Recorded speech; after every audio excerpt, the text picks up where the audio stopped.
Yes, I was talking about expanding upon the NASA war plan, and I'm going to just tell you this right now, that the emergence of a planet-wide electronic communications grid is now connecting the thoughts and feelings of billions of people and linking them to rapidly expanding volumes of data, to a fast-growing web of sensors being embedded ubiquitously throughout the world, and to increasingly intelligence devices, robots, thinking machines, the smartest of which already exceed the capabilities of humans in performing a growing list of discrete mental tasks, and may soon surpass humans in manifestations of intelligence.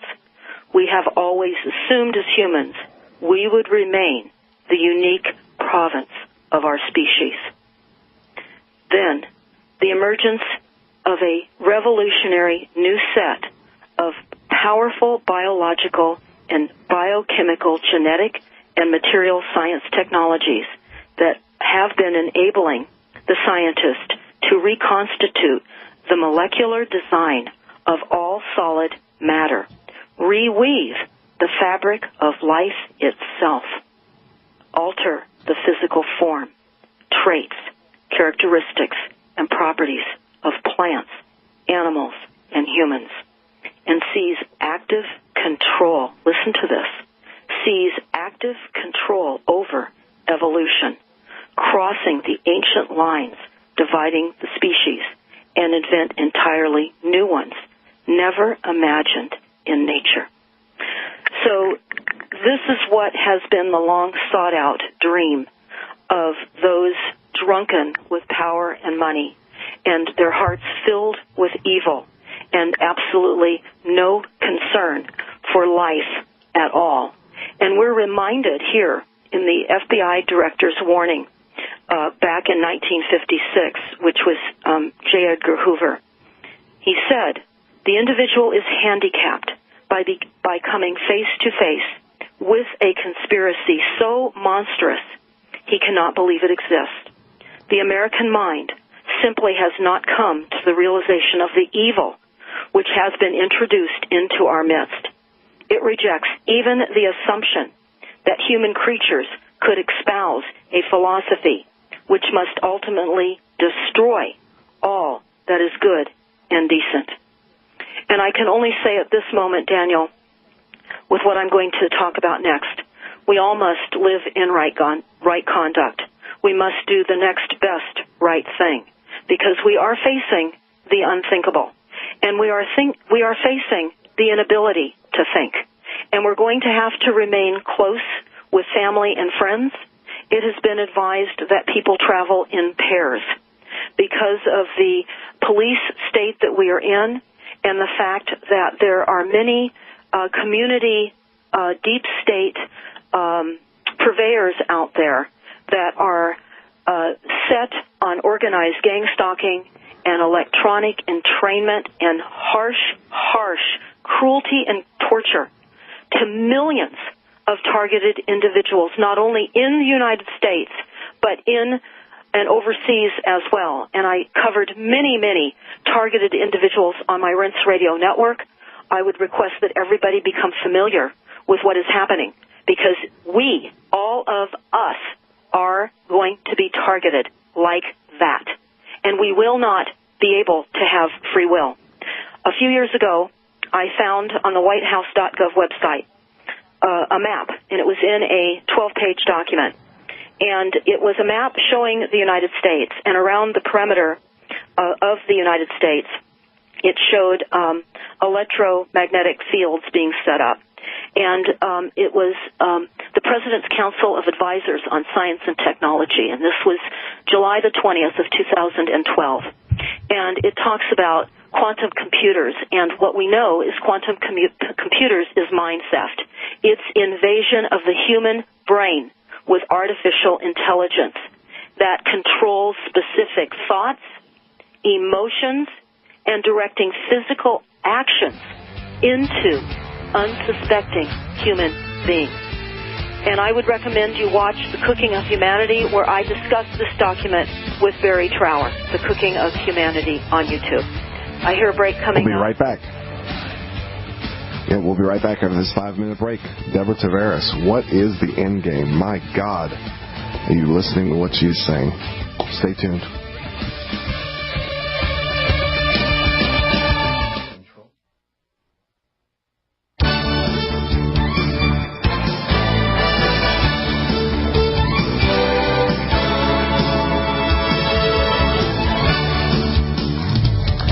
ThePowerMall.com. That's our website where all the great products Joyce, 20 years ago, brought together to help you in your life. Please look over the selections. Give Jay a call, 877-817-9829,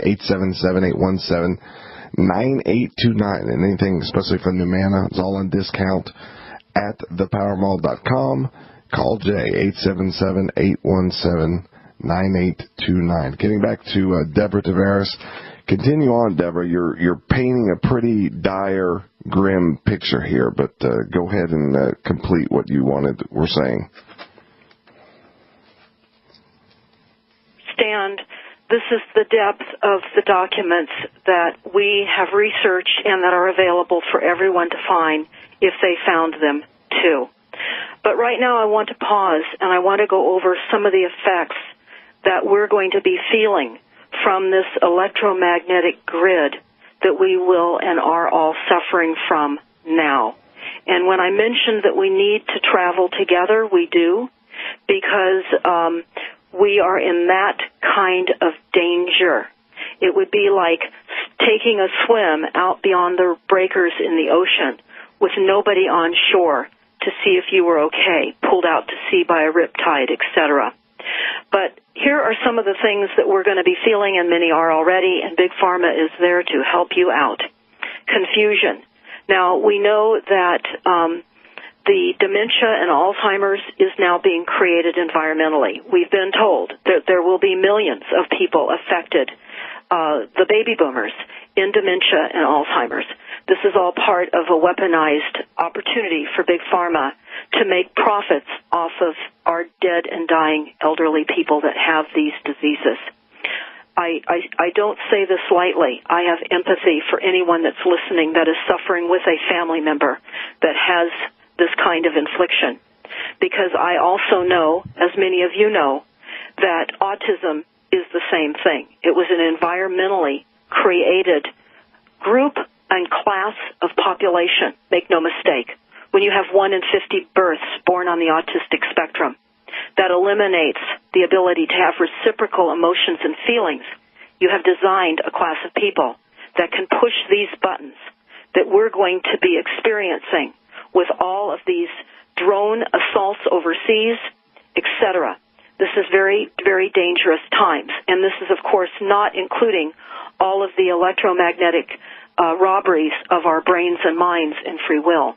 But getting to some of the symptoms, important. So confusion, short-term memory loss, inability to focus, brain fog, sluggish thinking, difficulty concentrating, headaches. Now, for those of you that are using your cell phones, put them down. Don't hold them.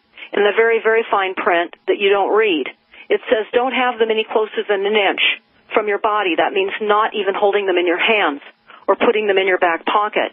Also understand that if you have belt buckles, if you have bobby pins, under wire bras, if you sleep on wire mattress box springs, you are getting irradiated by the dirty electricity that comes out of your walls as it's pumped through your internal housing wire from the cell phone towers.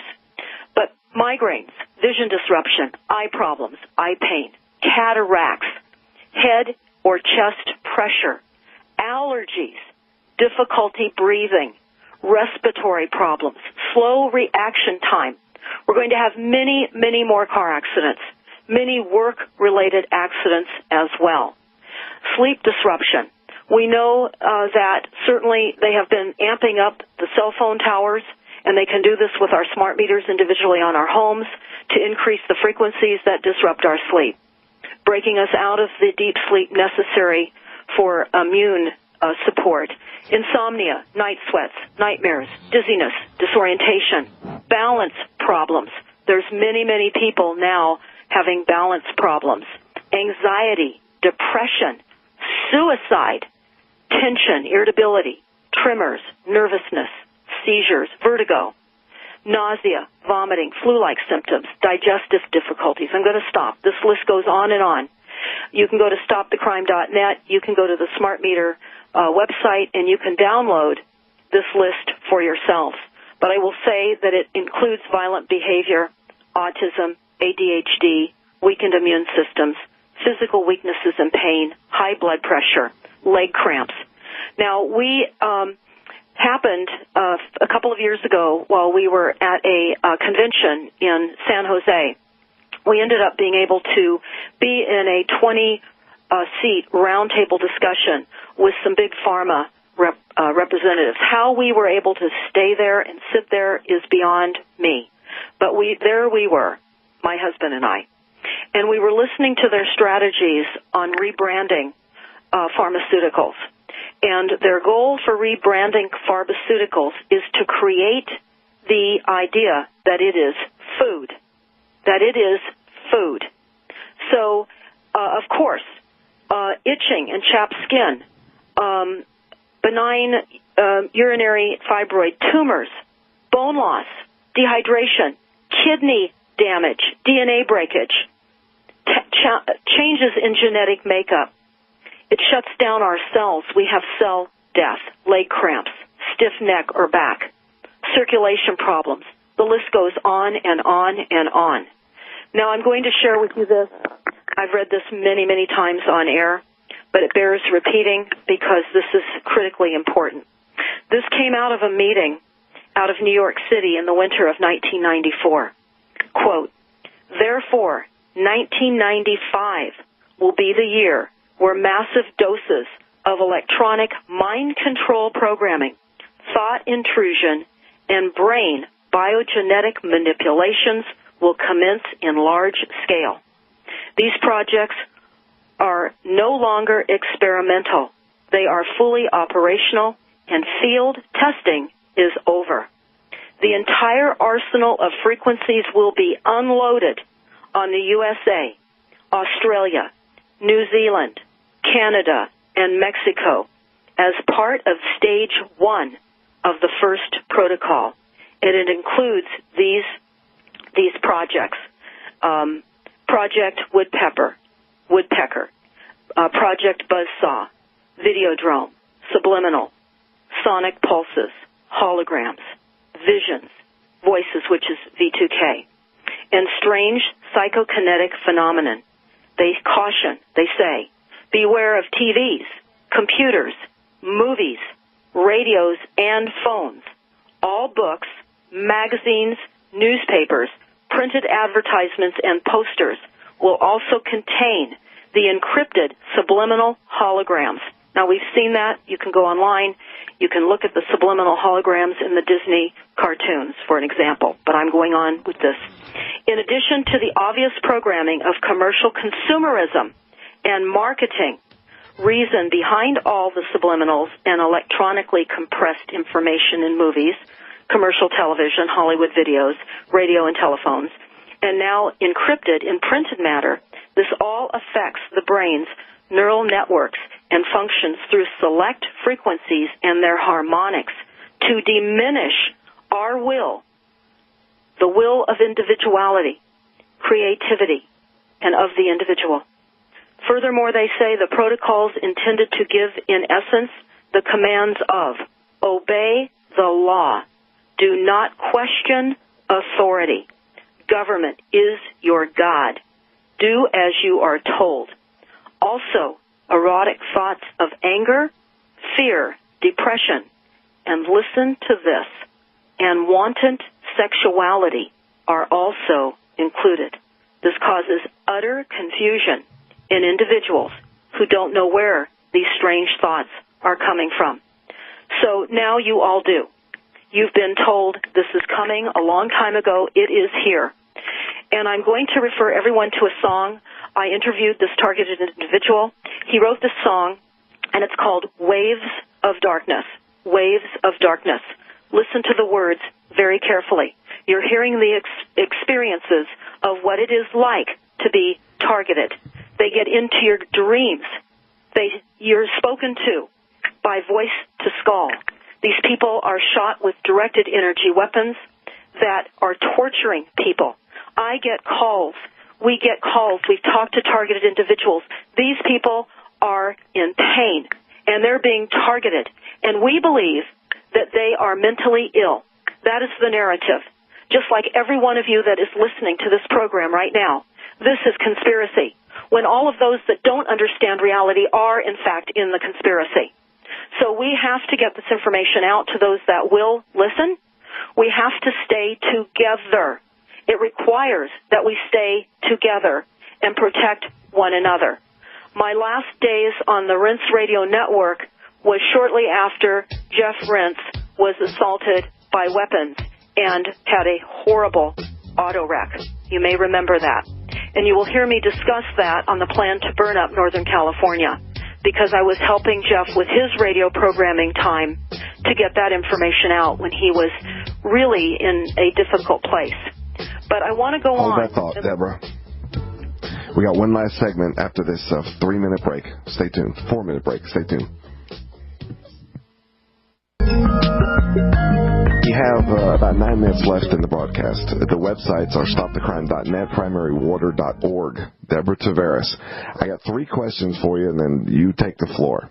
One is the document that you read before the last break. What was that document? 2, then what can we do about this? Give us some hope, and then what would you suggest, in an everyday life, what changes should we make? So those are the 3 questions. Well, the document, what can we do, and everyday changes. Right.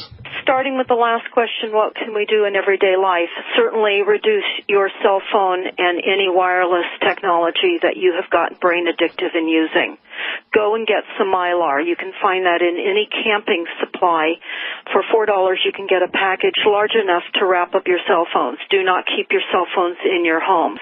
Do not use them in your cars, because that is like being inside a Faraday cage. The frequencies bounce exponentially through your body while you're on your phones in your cars. And besides, it's unsafe to be on your cell phone and your wireless technology anyway. But wrap them up in Mylar.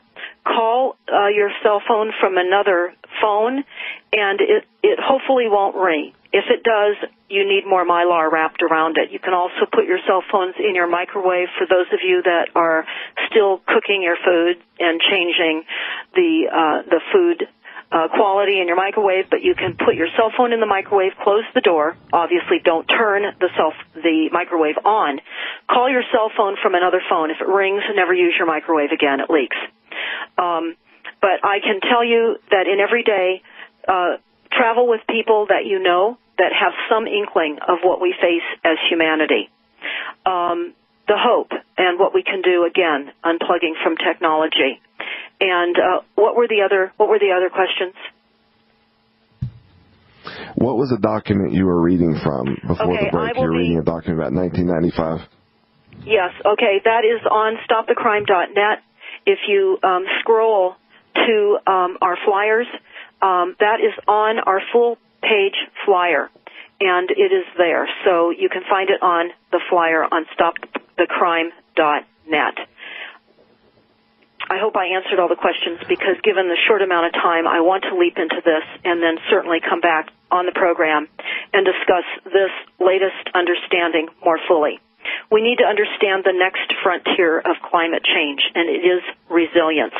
We need to understand that we're emerging now into wealth redistribution and equality and equitable and fairness. And in our papers here in Northern California, they're working on inequality, which they say our communities here are disproportionately different in classes, in education, in financial capabilities, and they're going to work. They say there are many issues of inequality in our community we are tackling before the fire. But since the fire, it is clear we must accelerate our efforts to the disparities we only have been discussed and now have grown bigger. Now, I will tell you, when we traveled to Russia, we saw what communal living looked like. We saw what it looked like when homes of private owners were taken during the war and after, and those owners were shot and killed and buried in unmarked graves on estates. The owners that owned these estates were likely killed as well. And we saw what that looked like, with families being pushed into, maybe it was a 5-bedroom house, for example. There would be one family in each bedroom. They would communally share one bathroom, the one we went through, and a kitchen. They would have some various stoves. These people were given these houses, and they still live in these today. So I can tell you this is where we're headed. But it's important to understand the assault techniques that we face right now with climate change, and it's the false policies of resilience. And here's what they're saying about it. This is through the Rockefeller Foundation. And Rockefeller, along with Rothschild and many of the corporate entities that are snarling up our country, are involved in this. First, I want to say that Rockefeller and Rothschild are merging into the United States to transform the United States. We are being told that they are headed here now to invest and to restructure North America. Restructure North America. So when I looked into what their restructuring plans were, it was resilience. And here's what they're telling us. As the world turns its attention to the United Nations Climate Change Conference in Paris, the global community is hoping for fresh ideas to solve our increasing climate-related challenges. We know that climate accelerates and complicates almost every other problem. Now, of course, this is global weather control. And they say that it accelerates food insecurity and water scarcity. Again, we have primary water. If you don't know what water comes from, you need to go to the website primarywater.org. They're turning water into peak water, just like they did peak oil. And they talk about how there will be sectarian conflicts and refugee crises around the world. This is not to talk about all the homelessness that is increasing. So these resilient plans are nothing more than inflexible and rigid plans in our communities to wire up our communities to create mass mind control of behaviors. They will be able to and are now already controlling moods. We know from a number of whistleblowers in private security firms that they are accelerating the mind control frequencies in many of the major cities across the country and globally. Many of you have heard about how they can cause a crowd to leave because of acoustic sound. We also recently heard about the assault on the politicians in Cuba. And so these are frequencies. This is what is happening, and this is trauma-based mind control. And these smart cities, the UN Agenda 21 of the human settlement zones, as I call them, are trauma-based mind control encampments for total enslavement of our minds. This is mind capture. This is the goal. A one mind, a global brain, through the use of frequencies to secure all of us. We have about a minute and a half, maybe 2 minutes left in the broadcast. You've painted quite this is like a punch to the gut, the depth of this, and the details with which you're able to express this. I commend you. I thank you. Is there something, leave us on a happy note. Where is this going to end? How are we going to overcome this? Well, we have to live, I believe, one day at a time. We have to do the right thing. We have to make the next right choices every single day. We have to love our families and be grateful for what we have in this moment, this day, because this is where we are. We're in this day. I am not espousing fear. This is not about fear. This is about knowing what you can do, and avoiding wireless technologies is it. It is really our last hope to have any kind of freedom at all, which we don't have anyway, but at least to not have our minds captured. So I would leave everyone that's listening on that note, Daniel, and I really appreciate the opportunity to get this information out. when I come on next, I will go into more detail on resiliency. All right. God bless you. StopTheCrime.net. Please go on there and sign up. We'll